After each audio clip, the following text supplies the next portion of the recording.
Parte 3. Como fazer as pessoas pensarem como você. Capítulo 1. É impossível ganhar uma discussão. Certa noite, pouco depois do fim da Primeira Guerra Mundial, aprendi uma lição inestimável. Na época eu estava em Londres e era um empresário de Sir Ross Smith. Durante a guerra, Sir Ross tinha sido o asa australiano na Palestina. Pouco depois da declaração de paz, ele encantou o mundo ao concluir meia volta no globo terrestre em 30 dias. Até então, ninguém havia tentado uma proeza semelhante. O efeito de Sir Ross foi uma sensação tremenda e o governo australiano o premiou com $50 mil. O rei da Inglaterra lhe concedeu o título de cavaleiro e por algum tempo ele foi o homem mais falado do Reino Unido. Eu estava num banquete em homenagem a Sir Ross. Durante o jantar, meu vizinho à mesa me contou uma história divertida que se apoiava na seguinte citação: existe uma divindade que aperfeiçoa nossos planos, por mais que eles sejam mal traçados por nós. O homem mencionou que era uma citação bíblica. Estava errado. Eu tinha certeza, não havia dúvida. Assim, para me sentir importante e demonstrar superioridade, coloquei-me na posição inoportuna e indesejada de corrigi-lo. Ele se manteve firme. O quê? Shakespeare? Impossível! Absurdo! A citação era da Bíblia e ele tinha certeza disso. O sujeito estava à minha direita e Frank Gammond, velho amigo meu, estava à minha esquerda. O Sr. Gammond estudara Shakespeare durante anos. Por isso, eu e o contador de história concordamos em tirar a dúvida com o Sr. Gammond.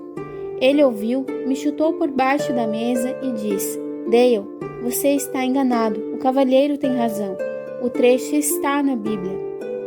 A caminho de casa naquela noite, falei com o Sr. Gammond. Frank, você sabia que a citação era de Shakespeare? É claro, Hamlet, ato 5, cena 2. Mas éramos convidados numa ocasião festiva, meu querido Dale. Por que provar que o sujeito estava errado? Isso faria o homem gostar de você? Por que não deixá-lo sair por cima? Ele não pediu nem queria sua opinião. Por que discutir com ele? Evite esse tipo de problema. O Sr. Gammond me ensinou uma lição que jamais esquecerei. Eu não apenas tinha deixado o contador de histórias numa posição incômoda, como também colocara meu amigo numa situação constrangedora. Teria sido muito melhor se eu não partisse para a discussão. Essa foi uma lição muito necessária, pois sempre fui um debatedor inveterado. Quando jovem, discutia com meu irmão sobre todo e qualquer assunto. Na faculdade, estudei lógica e argumentação e participei de debates competitivos. Mais tarde, lecionei debate e argumentação em Nova York. E uma vez, tenho vergonha de admitir, pensei em escrever um livro sobre o assunto. De lá para cá, ouvi, me envolvi e vi o efeito de milhares de argumentações. Como resultado, cheguei à conclusão de que só existe uma forma de ganhar uma discussão, evitando-a. Evite-a da mesma forma que você evitaria cascavéis e terremotos. 9 entre 10 vezes, uma discussão termina com cada parte ainda mais convencida de que está absolutamente certa. Não é possível ganhar uma discussão. Não é possível porque, se perdê-la, você perde. E se ganhar, você perde. Por quê? Bem, imagine que você venceu seu adversário, demonstrou a fragilidade dos argumentos dele e provou que ele está non compos mentis. E aí, você se sentirá bem. E ele? Você fez com que ele se sentisse inferior, feriu seu orgulho. Ele vai se ressentir do seu triunfo e, convencido contra a vontade, um homem ainda acredita na sua verdade. Anos atrás, Patrick J. O'Hare entrou para uma de minhas turmas. Tinha pouca educação formal e adorava um arranca-rabo. No passado, havia trabalhado como motorista particular e tinha me procurado porque vinha tentando vender caminhões sem muito sucesso. Fiz algumas perguntas e descobri que ele discutia e contrariava exatamente as pessoas com quem tentava fazer negócio. Se um possível cliente apontava um defeito dos caminhões que vendia, Pat ficava furioso e partia para a briga no mesmo instante.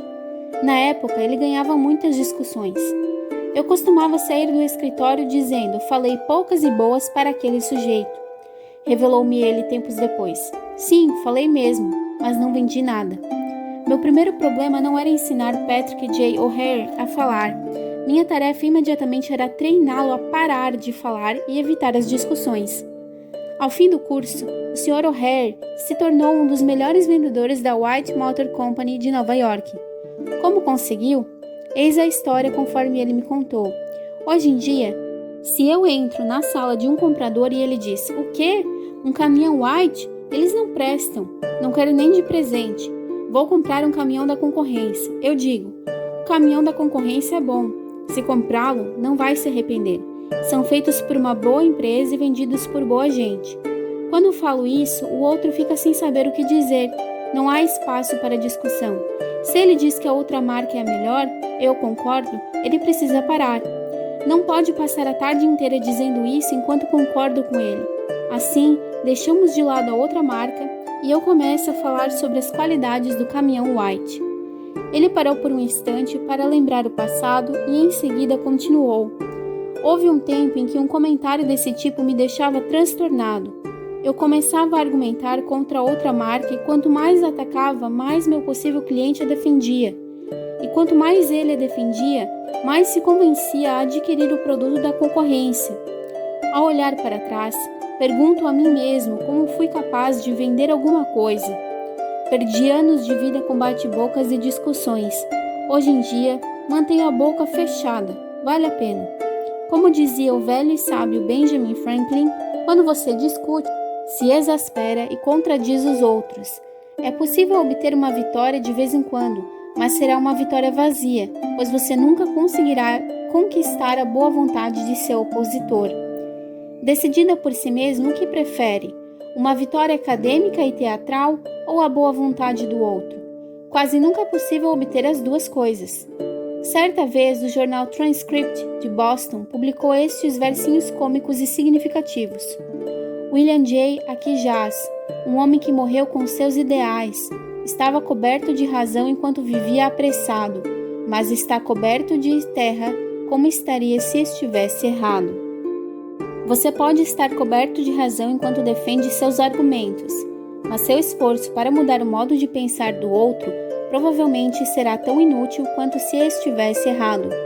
William Gibbs McAdoo, secretário do Tesouro do gabinete do presidente Woodrow Wilson, declarou que depois de muitos anos na política, aprendeu que é impossível derrotar um ignorante com argumentos.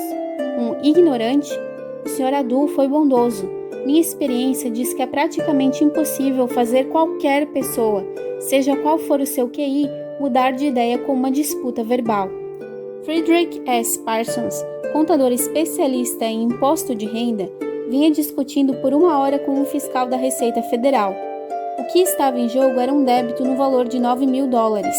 O Sr. Parsons alegava que a quantia era relativa a uma dívida insolúvel que nunca seria paga, portanto não poderia ser taxada. O fiscal rebatia dizendo que não era dívida insolúvel coisa nenhuma e que o valor precisava ser taxado.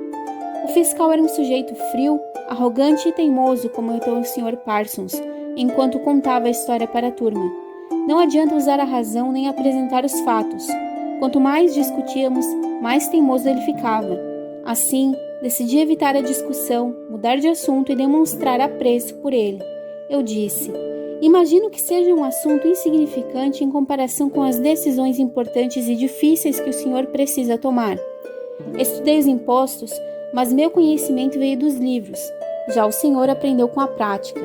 Às vezes acho que gostaria de ter um emprego como o seu. Eu aprenderia muito. E eu estava falando de coração. Parsons parou por um instante, lembrando a reação do agente. O fiscal endireitou as costas na cadeira e falou um bom tempo sobre seu trabalho, contando casos de fraudes astuciosas que descobrira. Aos poucos, o tom de voz dele foi se tornando amistoso e em pouco tempo já estava falando sobre os filhos. Quando foi embora, avisou que pensaria sobre o meu problema e tomaria uma decisão em alguns dias.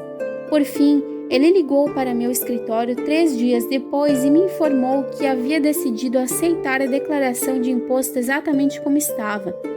O fiscal da Receita estava demonstrando uma das fraquezas humanas mais comuns. Queria se sentir importante. Enquanto o Sr. Parsons discutia, o fiscal se sentia importante falando em voz alta para reiterar sua autoridade.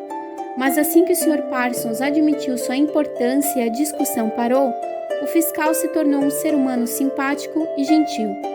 Buda dizia: o ódio nunca tem fim com mais ódio, apenas com amor. Da mesma forma, um equívoco nunca tem fim com uma discussão, apenas com o tato, a diplomacia, a conciliação e um desejo sincero de enxergar o ponto de vista da outra pessoa. Certa vez Lincoln repreendeu um jovem oficial do exército por manter uma discussão agressiva com um colega. Ele disse: nenhum homem que decide se aperfeiçoar ao máximo pode perder tempo com disputas pessoais. Muito menos pode se dar ao luxo de encarar as consequências dessa atitude, entre elas a perversão de sua índole e a perda do autocontrole. Quando seus direitos forem iguais aos do outro, faça grandes concessões. Quando seu direito for maior que o do outro, faça concessões menores. Melhor sair da frente do cachorro do que ser mordido por ele. Nem matando o animal a mordida seria curada. Um artigo publicado pela editora Economic Press da Fairfield, Nova Jersey, na revista Bits and Pieces, dá algumas sugestões para evitar que uma divergência se transforme em discussão. Acolha a divergência. Lembre-se do ditado: quando dois sócios concordam o tempo todo, um dos dois não é necessário. Se existe algum ponto sobre o qual você não havia pensado, agradeça a quem chamou sua atenção. Talvez essa discordância seja a oportunidade de se corrigir antes de cometer um erro grave. Desconfie da sua primeira impressão instintiva. Numa situação desagradável, nossa primeira reação natural é assumir uma postura defensiva. Cuidado, mantenha a calma e observe sua primeira reação. Talvez ela seja o que há de pior em você e não o que há de melhor. Controle seu gênio. Lembre-se de que é possível medir a grandeza de uma pessoa avaliando aquilo que a deixa zangada. Ouça antes. Dê a seus oponentes uma oportunidade de falar. Deixe que terminem o que tem a dizer. Não resista, não se defenda nem inicie uma discussão. Essas atitudes servem apenas para erguer barreiras. Tente construir pontes de entendimento e não barreiras de desentendimento. Procure pontos em comum. Depois de ouvir seus oponentes, trate primeiro dos pontos e das áreas em que vocês concordam. Seja sincero, procure admitir e assumir seus erros. Peça desculpa por eles. Isso ajudará a desarmar seus oponentes e a diminuir a postura defensiva. Prometa que vai refletir sobre as ideias de seus oponentes e estudá-las com cuidado. E fale com sinceridade. Seus adversários podem ter razão.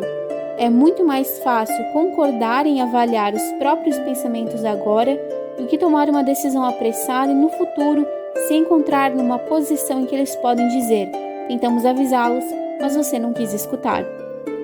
Agradeça sinceramente a seus oponentes pelo interesse demonstrado. Qualquer um que devote tempo a discordar de você está interessado nas mesmas coisas que você. Pense neles como pessoas que desejam ajudá-lo. Assim, será possível transformar oponentes em amigos. Adie a ação para permitir que os dois lados tenham tempo de refletir sobre o problema. Sugira outra reunião para o fim do dia ou o dia seguinte, quando todos os fatos poderão ser checados. Ao se preparar para a segunda reunião, faça algumas perguntas difíceis a si mesmo. Será que meus oponentes estão certos ou pelo menos parcialmente certos? Existe alguma verdade por trás do ponto de vista ou dos argumentos deles? Minha reação está aliviando o problema ou aliviando apenas alguma frustração? Minha reação afastará meus oponentes ainda mais ou vai aproximá-los de mim? Minha reação aumentará a consideração que boas pessoas têm de mim? Eu vou vencer ou perder? Que preço terei que pagar se vencer? Será que a divergência pode acabar se eu simplesmente me mantiver em silêncio? Essa situação difícil pode ser uma oportunidade para mim? Após quase 50 anos de casamento, o tenor Jan Pearce afirmou: minha mulher e eu fizemos um pacto há muito tempo e o mantemos por mais zangados que estejamos um com o outro. Quando um grita, o outro deve ouvir, porque quando duas pessoas gritam, não há comunicação, apenas barulho e vibrações ruins. Princípio 1. A única forma de se dar bem numa discussão é evitando-a.